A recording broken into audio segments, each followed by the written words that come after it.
Hello बच्चों, मैं Radhya academy से श्रद्धा गोस्वामी आपके लिए बायोलॉजी का टॉपिक लेकर आई हूँ। आप लोगों के लिए मैंने पुष्प की संरचना में पुष्प के विभिन्न भागों का वर्णन किया था, जिसमें मैंने आपको बताया था पुष्प वृंत, बाह्य दलपुंज, दलपुंज, बीजांड, पुंकेसर, वर्तिकाग्र, वर्तिका और अंडाशय। इन सभी के बारे में मैंने आपको बताया था कि ये कौन सी भाग हैं, पुष्प में कहाँ कहाँ पाए जाते हैं और इनका कार्य क्या होता है। आज मैं इन पुष्पों की सारी नामों का और संरचना का आपको वर्णन एक पुष्प के द्वारा और एक प्रैक्टिकल करके दिखाऊंगी कि कौन सा भाग कहाँ पाया जाता है। तो जैसा कि सभी को पता है कि ये गुड़हल का फूल है, जायसवान का फूल है, ठीक है। तो इसमें आज मैं आप लोगों के लिए बताऊंगी कि पुष्प के कौन कौन से भाग हैं जो इसमें पाए जाते हैं, ठीक है। जैसा कि आप लोगों को पता है, सबसे पहले मैंने बताया था कि ये जो वृंत है ये क्या कहलाता है, पुष्प वृंत कहलाता है। क्या ठीक है बच्चों, जैसा आप लोग को बताया था मैंने कि ये जो वृंत होता है यह पुष्प का वृंत होता है जहाँ पर पुष्प लगा हुआ होता है, ठीक है।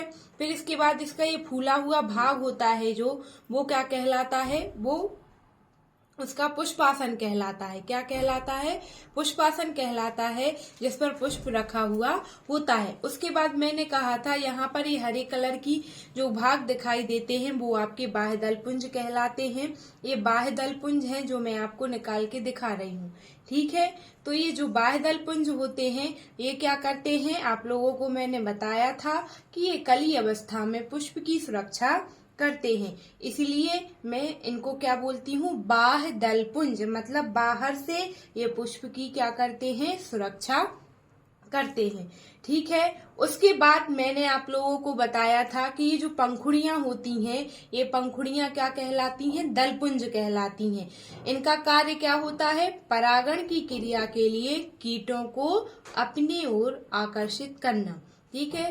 तो इनको हम क्या बोलते हैं, दलपुंज बोलते हैं, जिनको मैं आपको एक एक करके अलग करके दिखा रही हूँ। इनका कार्य क्या होता है, ये क्या करते हैं, यह कीटों को आकर्षित करने का कार्य करते हैं, जिसकी वजह से परागण की क्रिया में सहायता मिलती है, ठीक है बच्चों। इतनी बात आप लोगों के लिए समझ में आई होगी, ठीक है। अब उसके बाद आप लोगों को मैंने बताया था कि इसका जो ये छोटे छोटे भाग दिखाई दे रहे हैं, जो आपको बहुत सारी संख्या में दिखाई दे रहे होंगे, ये क्या कहलाते हैं, पुंकेसर कहलाते हैं। क्या कहलाते हैं, पुंकेसर कहलाते हैं। और इसमें पुंकेसर में ये 3 भागों से मिलकर बना होता है, परागकोश, फिर संयोजी और तंतु, ठीक है। अब इन परागकोश में ही क्या पाए जाते हैं, पराग कण पाए जाते हैं। क्या पाए जाते हैं, पराग कण पाए जाते हैं, जिनके द्वारा परागण की क्रिया संपन्न होती है।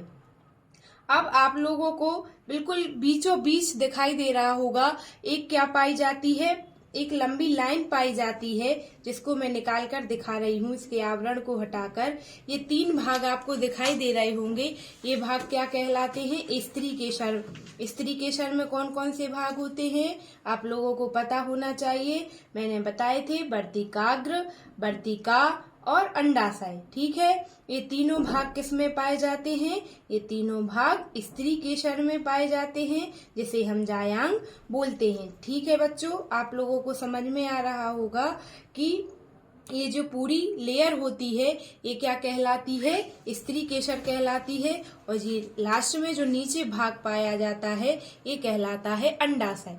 इसी अंडाशय में परागकण जाते हैं और इससे मिलकर आपस में संयोजित हो जाते हैं, ठीक है बच्चों। ये क्या कहलाता है, अंडाशय कहलाता है, इसमें ही परागकण जाते हैं। और ये आपका भाग क्या कहलाता है, स्त्री केसर, जिसमें वर्तिका, और वर्तिका से होती हुए परागकण अंडाशय में पहुंच जाते हैं।